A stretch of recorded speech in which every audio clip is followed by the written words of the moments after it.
ചില ഗ്രാമങ്ങളുണ്ട്. അവിടെ ഗ്രാമീണരിൽ ഒട്ടുമിക്കവരും ഏതെങ്കിലും ഒരു പ്രത്യേക കൃഷിരീതി അവലംബിച്ചാവും ജീവിതായോധനം നടത്തുക. ചൈനയിലെ സി ചിയാവോ ഗ്രാമം വാർത്തകളിൽ ഇടം നേടുന്നത് ഗ്രാമീണരുടെ പ്രത്യേക കൃഷി സമ്പ്രദായം കൊണ്ടാണ്. വിഷപ്പാമ്പുകളെ വ്യാവസായിക അടിസ്ഥാനത്തിൽ വളർത്തുകയാണ് ഇവരുടെ പ്രധാന വരുമാന മാർഗം.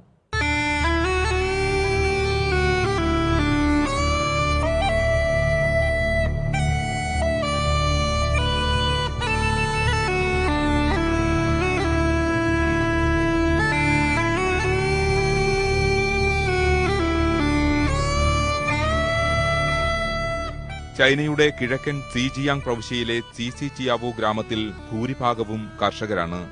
ഇവിടുത്തെ വിസ്തൃതമായ കൃഷിയിടങ്ങൾക്കിടയിലേക്ക് പുറം നാടുകളിൽ നിന്നെത്തുന്നവർ ആദ്യമൊന്ന് അമ്പരക്കും.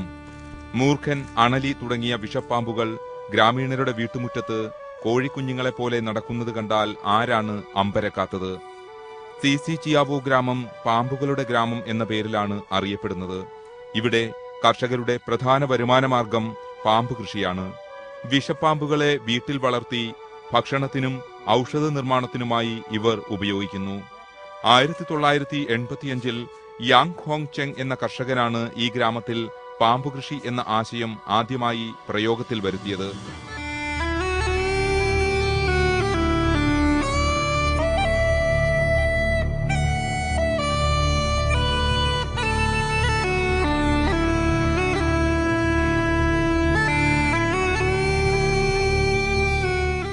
സമീപ പ്രദേശങ്ങളിലെ കാടുകളിൽ നിന്ന് വിഷപ്പാമ്പുകളെ പിടിച്ച് ചന്തയിൽ വിറ്റിരുന്ന ഇയാൾ ഒരു ദിവസം അവയെ വീട്ടിൽ ഉൽപ്പാദിപ്പിച്ച് വിറ്റഴിക്കുന്നതിനുള്ള സംവിധാനം കണ്ടെത്തി.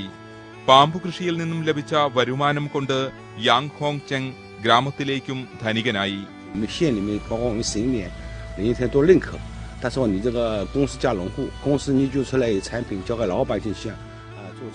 യാങ് ഹോങ്ങിൽ നിന്നും പ്രചോദനം ഉൾക്കൊണ്ട് മറ്റു ഗ്രാമീണരും ക്രമേണ പാമ്പുകൃഷി ആരംഭിച്ചു.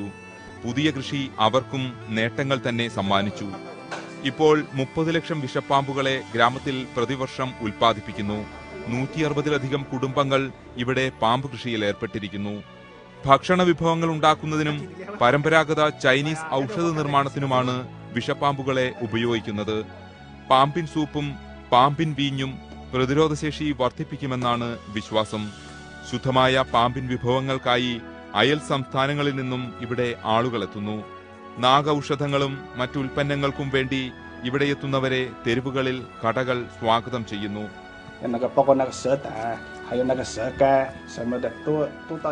ഏറെ വരുമാനമുള്ള തൊഴിലാണിതെങ്കിലും പാമ്പു വളർത്തൽ ആരോഗ്യത്തിന് അത്ര നല്ലതല്ലെന്ന് ഗ്രാമീണർക്കറിയാം. പാമ്പുകൃഷി നടത്തുന്ന വീടുകളിൽ ഒട്ടുമിക്കവർക്കും 10-ലധികം തവണയെങ്കിലും കടിയേറ്റിട്ടുണ്ട്. പ്രതിരോധ കുത്തിവയ്പ്പിനുള്ള മരുന്നുകൾ വീട്ടിൽ തന്നെ സൂക്ഷിച്ചുകൊണ്ടാണ് ഈ മരണക്കളിയിൽ ഇവർ ഏർപ്പെടുന്നത്.